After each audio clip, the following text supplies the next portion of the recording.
نحمده ونستعينه ونستغفره ونعوذ بالله من شرور أنفسنا ومن سيئات أعمالنا من يهده الله فلا مضل له ومن يضلل فلا هادي له وأشهد أن لا إله إلا الله وحده لا شريك له وأشهد أن محمدا عبده ورسوله يا أيها الذين آمنوا اتقوا الله حق تقاته ولا تموتن إلا وأنتم مسلمون يا أيها الناس اتقوا ربكم الذي خلقكم من نفس واحدة وخلق منها زوجها وبث منهما رجالا كثيرا ونساء واتقوا الله الذي تساءلون به والأرحام إن الله كان عليكم رقيبا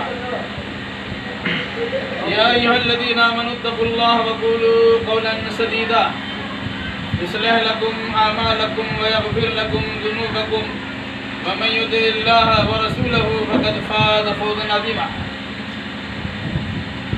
أما بعد فإن خير الحديث كتاب الله وخير الهدي هدي محمد صلى الله عليه وسلم وشر الأمور محدثاتها وكل محدثة بدعة وكل بدعة ضلالة وكل ضلالة في النار.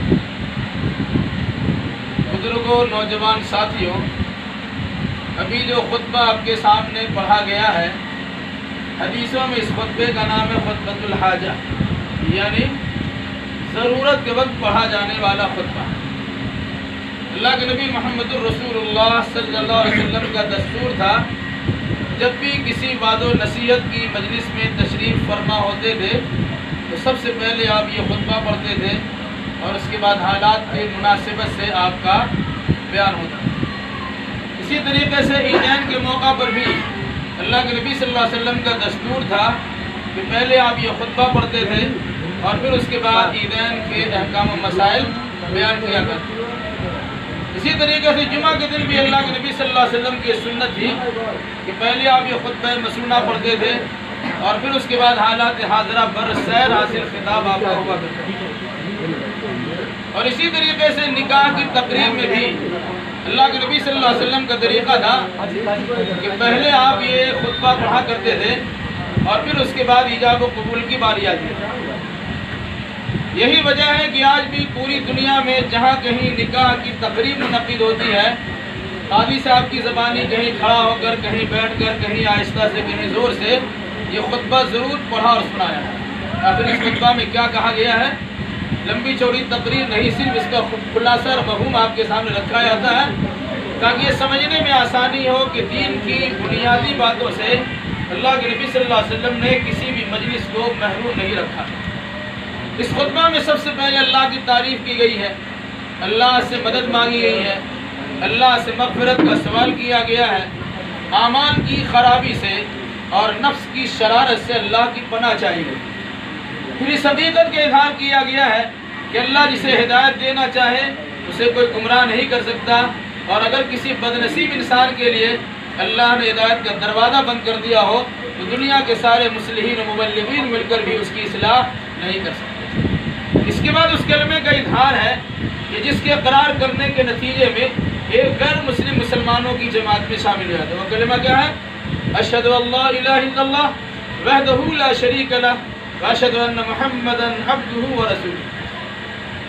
میں گواہی دیتا ہوں کہ اللہ کی سوا عبادت کے لائق کوئی نہیں ہے، وہ اکیلا ہے، اس کا کوئی شریک نہیں ہے، اور میں گواہی دیتا ہوں کہ محمد صلی اللہ علیہ وسلم اللہ کے بندے اور اس کے رسول. اس کے بعد قرآن مقدس کی مختلف 3 جگہوں سے 4 آیات کریمہ کی تلاوت کی جاتی ہے. سب سے پہلے سورہ آل عمران کی آیت پڑھی گئی جس میں اللہ تبارک و تعالیٰ نے بطور خاص ایمان کے دعوے داروں کو مخاطب کرتے ہوئے اللہ سے اتنا ڈرنے کا حکم دیا ہے جتنا اللہ سے ڈرنے کا حق ہے، اور کوئی انسان اللہ سے ڈرنے کا حق اس وقت تک ادا نہیں کر سکتا ہے جب تک کہ اس کی پوری زندگی اسلام کے سانچے میں ڈھلی ہوئی نہ ہو. اس مناسبت سے کہا گیا وَلَا تَمُوتُنَّ إِلَّا وَأَنْتُمْ مُسْلِمُونَ. یاد رکھنا جب کبھی اور جہاں کہیں تمہاری موت واقع ہو تو مسلمان ہونے کی حالت میں موت واقع. دوسری آیت کریمہ پڑھی گئی جو سورہ نساء کی پہلی آیت جس میں اللہ تبارک و تعالیٰ نے دنیا کے سارے انسانوں کو مخاطب کرتے ہوئے اللہ سے ڈرنے کا حکم دیا ہے اور رشتہ داری کے قائم کرنے کی تاکید کی اور بطور خاص یاد دلایا ہے کہ انسان دنیا میں آیا کیسے. اللہ نے ایک چاند کو حضرت آدم علیہ السلام کو بنایا، پھر انہی کے بائیں پسینے سے حضرت حوا کو نکالا، پھر ان دونوں کے میل ملاپ سے انسانی آبادی عورت و مرد پر مشتمل سمندر کی طرح ٹھاٹے مارتی ہوئی دکھ رہی ہے۔ کہا اللہ سے ڈرتے رہنا اور رشتہ داری کا خاص خیال کرنا۔ اگر اس سلسلے میں کسی قسم کی کوتاہی کرو گے تو جان لو کہ اللہ تمہاری ساری حرکتوں پہ کڑی نگاہ رکھے گا۔ تیسری اور چوتھی آیت کریمہ سورہ احزاب کی پڑھی جاتی، جس میں اللہ تبارک و تعالیٰ نے پھر ایک بار اہل ایمان کو مخاطب کرتے ہوئے اللہ سے ڈرنے کا حکم دیا ہے اور ساتھ ساتھ تاکید کی ہے کہ جب بھی بولو تو بالکل سچی پکی باوزن بات بولا کرو۔ پھر اس کا فائدہ بتلایا کہ اللہ تمہارے عملوں کو سدھار دے گا اور تمہاری خطا اور گناہوں کو معاف فرما دے گا۔ اور پھر کہا کہ جو انسان صرف اللہ کی عبادت کرتا ہے اور عبادت اللہ کے رسول محمد صلی اللہ علیہ وسلم کے طریقے کے مطابق ہی بجا لاتا ہے، ایسے انسان کو بڑی کامیابی کی ضمانت دی جا سکتی ہے۔ اور بالکل خطبہ کا آخری حصہ میں بعد تمام باتوں میں سب سے بہترین بات کتاب اللہ یعنی قرآن مقدس کی بات ہے، اور تمام طریقوں میں سب سے بہترین طریقہ محمد الرسول اللہ صلی اللہ علیہ وسلم کا طریقہ ہے، جس کا نام حدیث اور سنت ہے۔ اور تمام چیزوں میں سب سے بدترین چیز دین میں اپنی جانب سے کسی نئی چیز کی ایجاد و شروعات ہے، جنہیں شریعت کی اصطلاح بدعت کہا جاتا۔ وَكُلُّ بِدْعَةٍ ضَلَالَةٍ وَكُلُّ ضَلَالَةٍ فِي النَّارِ۔ ہر بدعت گمراہی ہوتی ہے اور گمراہی کا انجام جہنم کے سوا کچھ نہیں۔ یہ ہے خطبہ مسنونہ جو عام طور سے نکاح کے موقع پر پڑھا ہے۔ ایک 1.5 منٹ آپ اور لیں۔ جن آیات کو خطبہ مسنونہ میں شامل کیا گیا ہے ان آیتوں میں بطور خاص اللہ سے ڈرنے کا حکم۔ علماء اس کی وجہ یہ بتلاتے ہیں کہ انسان کو جب خوشی حاصل ہوتی ہے تو پھولے نہیں سماتا ہے، لیکن جب تکلیف ہوتی ہے تو اللہ اللہ کی رٹ لگاتا ہے۔ راستہ چلتے ہوئے ٹھیس لگ جائے، تلوار میں کانٹا چبھ جائے، خوب اللہ اللہ کرتے، لیکن جب خوشی حاصل ہوتی ہے تو پھولے نہیں سماتے۔ شادی بیاہ کی تقریب بھی خوشی کی تقریب ہے۔ اس موقع پر اللہ تبارک و تعالیٰ نے قرآن مقدس کی آیات کو اپنے رسول کے ذریعے سے سامعین کے سامنے سنوا کر یہ مثال دیا ہے کہ آپ خوشی کا معاملہ ہو یا غمی کا، اللہ سے ڈر کو اسے انجام دینے کی کوشش کریں۔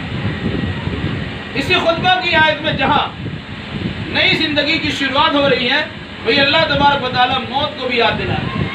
اسی خطبہ کی آیت میں بطور خاص اس بات کی تاکید کی گئی ہے کہ جب بھی بولو تو بالکل سچی پکی باوزن بات بولا کرو۔ آپ سنتے ہیں دلہا سے پوچھا جاتا کہ فلاں بچی کا نکاح فلاں گواہ کی موجودگی میں اتنے مہر سے آپ سے کیا کہ آپ نے قبول کیا؟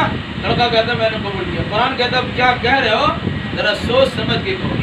جب تم کہو گے میں نے قبول کیا، اس کے مطلب یہ ہوگا جو کھاؤ گے وہی کھلانا ہوگا، جو پہنتے ہو اسی اسٹینڈرڈ کا پہنانا ہوگا، جہاں رہتے ہو اپنی سہولت کے مطابق وہی رکھنا پڑے گا، اس کے دکھ درد میں تم کو شامل ہونا ہوگا، اس کی خوشی میں تمہاری شرکت ضروری ہے۔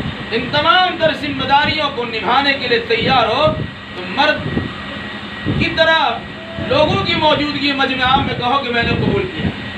اور پھر اگر اس سلسلے میں کسی قسم کی کوتاہی ہوئی تو اللہ پہلے یاد دلا چکا ہے ان اللہ کان علیکم رقیبا، اللہ تمہاری ساری حرکتوں پہ کڑی نگاہ رکھے ہوا ہے۔ اس سے پہلے اللہ یاد دلا چکا ہے کہ تمہیں مرنا ہے اور مر کر میری بارگاہ ہی میں آنا ہے، پھر تمہیں حساب چکانا ہے۔ اس مناسبت سے محتاط زندگی گزارنے کے لیے اس خطبہ مسنونہ کو سنایا جاتا اور اس کا معنی مفہوم بھی رکھا جاتا۔ بالکل اخیر کی بات آپ دیکھتے ہیں کہ ہر انسان قرآن کرتا ہے، قرآن کے نام پہ جان دینے کے لیے تیار ہے، لیکن افسوس کی بات یہ ہے کہ قرآن پر عمل کرنے کے لیے تیار ہے، جبکہ سب سے اچھی بات قرآن ہے۔ ہر انسان کہتا ہے سب سے اچھا طریقہ محمد الرسول اللہ صلی اللہ علیہ وسلم کا طریقہ ہے۔ شادی ہو، بیاہ ہو، خوشی ہو، غمی ہو، کہیں بھی اللہ کے نبی صلی اللہ علیہ وسلم کے طریقے کو فالو نہیں کیا جاتا، اسے بالائے طاق رکھا جاتا، منمانی کیا جاتا، جبکہ خطبہ کے موقع پر یہ چیز یاد دلائی جاتی۔ اسی خطبہ میں سب سے اخیر بات کہی گئی کہ سب سے بدترین چیز یہ ہے کہ دین میں اپنی جانب سے کسی نئی چیز کی شروعات کی جائے۔ اب شادی بیاہ کے موقع پہ دیکھتے ہیں مختلف قسم کے رسم و رواج کی پابندیاں ہوتی ہیں جس کا اسلام سے کوئی لینا دینا نہیں ہوتا، لیکن اتنی زبردستی اس کی پابندی ہوتی ہے کہ اگر نہ کیا جائے تو فلاں ناراض، فلاں غصہ ہو جائے، فلاں بھاگ کے چلے جائے۔ یاد رکھیے گا اللہ اس کے رسول کے فرمان کے سامنے کسی کی ناراضگی کا کوئی اعتبار نہیں۔ انہیں میں سے ایک بات کی طرف اشارہ کر کے بات ختم کرتا ہوں۔ آپ دیکھتے ہوں گے جب نکاح ہو جاتا تو لوگ دلہا سے کہتے کھڑا ہو گئی السلام علیکم، بھائی آنے والا سلام کرتا ہے، یا جانے والا سلام کرتا ہے. مجمع سے بیچ میں اٹھ کے کسی کو سلام کروانا یہ اسلام نہیں. اس لیے یہ بچت اٹھے گا نہیں. ہاں ہماری آپ کی ذمہ داری ان کے پاس ہم آئے، کیونکہ ان کے ذریعے سے مجلس رچائی گئی، تقریب منعقد ہوئی ہے. ہم ان کے پاس آئیں گے اور مبارکبادی کے وہ کلمات سنائیں گے جو اللہ کے نبی صلی اللہ علیہ وسلم نے اپنے زمانے میں دولت علم کو دیا تھا. ہم لوگ کہتے ہیں مبارک مبارک ہو، تو کیا بہتر ہوتا کہ اللہ کے نبی صلی اللہ علیہ وسلم کی سکھلائی ہوئی دعا ہم پڑھ لیتے.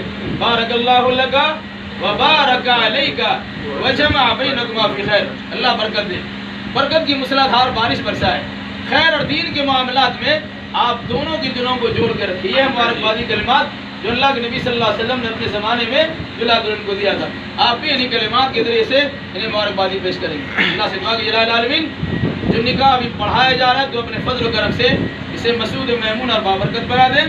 ان دونوں میں الفت و محبت پیدا کر دیں، دونوں خاندان میں الفت و محبت کی جو جگہ دیں. ان دونوں کو ہم تمام کو زندگی کے تمام تر شعبات میں کتاب اللہ اور سنت رسول اللہ سے مکمل رہنمائی حاصل کرنے کی توفیق عطا فرما. اقول قولی ھذا واستغفر اللہ لی ولکم ولسائر المسلمین واخر دعوانا الحمد للہ.